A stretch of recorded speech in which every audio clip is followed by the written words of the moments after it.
apocalypse.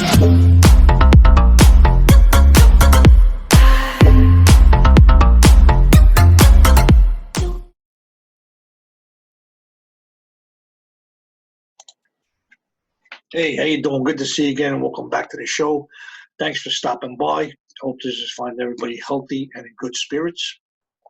And don't forget, hit the thumbs up button right down there. And with that, hit the subscribe if you haven't already. With the little bell icon, this way you know next time I put out a video. You'll be one of the first ones to know. Coronavirus, guys, still happening, still around. I was hoping by now it definitely be out of here. But as I think everybody knows, New York is one of the hardest hit ones right now. And before we get into divorce, I want to definitely tell you a little bit about what's going on here in New York City. Let's give you kind of an update. Coronavirus claimed 67 in New York City overnight, and cases soar above 29,000. Queens remains the worst hit. New York City's coronavirus death toll continued on an unrelenting pace Saturday as 67 people died overnight in the 5 boroughs. The grim tally in a city that never stopped suffering rose to 517 as of 10 a.m. Saturday, up from 450 on Friday afternoon. In a sign of how bad the situation is getting, city officials have taken to updating the death toll twice a day. Now they're starting to update the situation twice a day.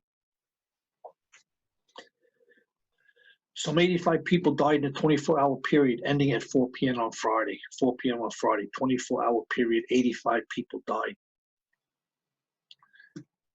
The city reported 29,158 confirmed cases, up 9.2% from 26,697 the night before. Queens remains the worst hit borough with 9,228 in Queens, comprising 32% of the cases. Brooklyn has 7,789, Manhattan has 5,036, and 5,352 in the Bronx. Staten Island has 1,718.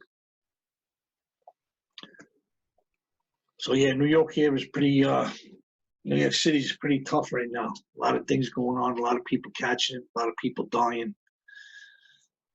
Just hoping for the best right now. That's all we can do. Everybody stay indoors, you know, whatever state you're in, I'm sure they have what they're doing going on over there. We're all just trying to stay safe and get this thing to go away already, because enough is enough. So I talked in the video, a couple of my videos about how this coronavirus, even if we don't have it, is still affecting a lot of people in different ways. And here's one of the ways I came across. I want to share a story with you. Divorce in the time of virus. Now, I don't know if any of us seen this coming or anything like that, but being confined and you know, our whole lifestyle is changing, puts us all in a different position, in a different predicament. And it seems like divorce is going up due to this virus. Divorce filings are skyrocketing from quarantine-weary and financially stressed couples. According to top matrimonial attorneys, who are experiencing a 50% rise in inquiries from potential clients. 50% rise in people inquiring about divorces. According to leading Manhattan family law experts, some couples forced to spend time together while quarantined in cramped apartments or even in palatial pads have not fared well during the coronavirus outbreak. Making matters worse, dramatic sways in the financial markets will further spur a wave of wealthy divorces, because richer spouses may decide they want out while their net worth dips. Now, how crazy is that? You know, wealthy people, they say their net worth has came down, so they're worth less, so now's the time to get a divorce because you can't get as much from me. It's just crazy how people think. Potentially helping them avoid larger settlements. That's what legal experts say. So they want to get a lower freaking settlement. Crazy. We've had an increased amount of calls in the past week from people seeking representation for divorce proceedings, a 50% increase, and I have been hearing the same from my colleagues at other firms. So all the firms out there are starting to get all these calls about divorces. People who have enjoyed busy lives suddenly find themselves confined together at a time of incredible anxiety. If wealthy people are looking for rational, if wealthy people are looking for rational, if wealthy people are looking for rational for divorce, an economic downturn is often a motivation. Sorry, but I got a little caught up in those words there. So in other words, look for a rational way to get divorced, a reason to get divorced.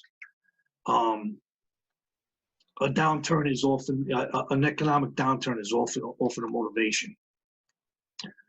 The net worth of the money spouse is lower, and therefore a settlement could be lower. I anticipate there will be a number of high-profile divorce cases in the coming months.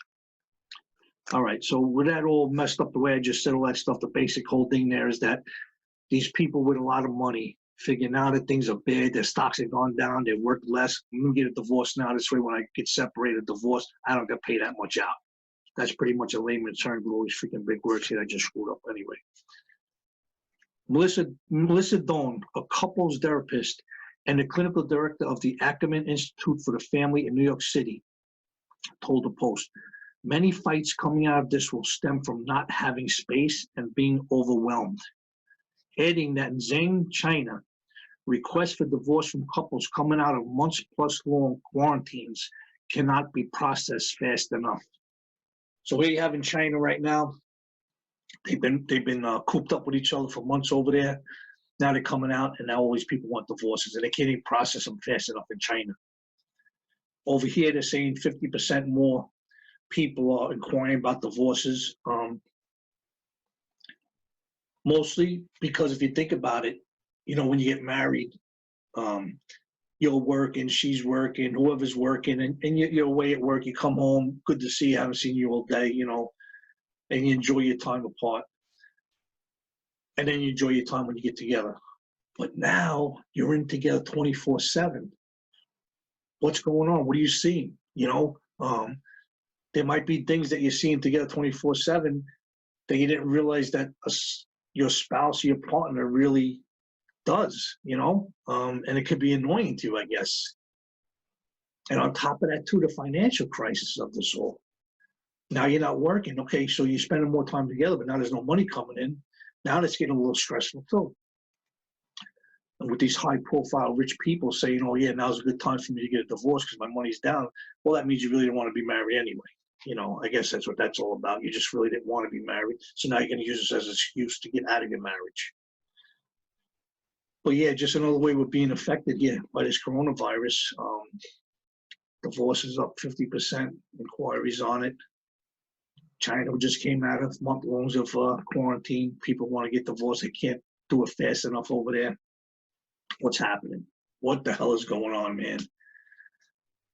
In other countries, I'm not sure. Here in the United States, we never really expect anything could happen like this. You know, like we say it happens in the movies, man. It doesn't happen here. What the hell's going on?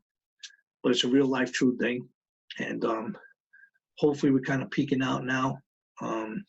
Here in New York, it's starting to get warmer. They're saying the warmer weather could help. Let's see what happens. You know, they're coming out with these things that might be able to cure this, whatever. Basically, just keep doing what we're doing. Keep washing your hands. Stay away 6 feet, you know, the limit, all this stuff. And let's just kind of get this thing done and out of here. We had enough. I know I had enough. New York is terrible right now. What's going on? Ghost town, nobody working. No food, you know, I mean, minimal food, you know, the toilet paper crisis that we all know about that's going on. I still don't freaking understand. And that's it, guys. So thanks again for stopping by. Don't forget again, hit that thumbs up button, hit that subscribe button with that bell icon so you know I come out with another video. And please, everybody, stay safe, stay healthy, stay indoors for now. And try to enjoy your time together. Please don't get divorced. Make it into a good thing, not a bad thing. And until next time, thanks again for stopping by. I'll see you and stay safe.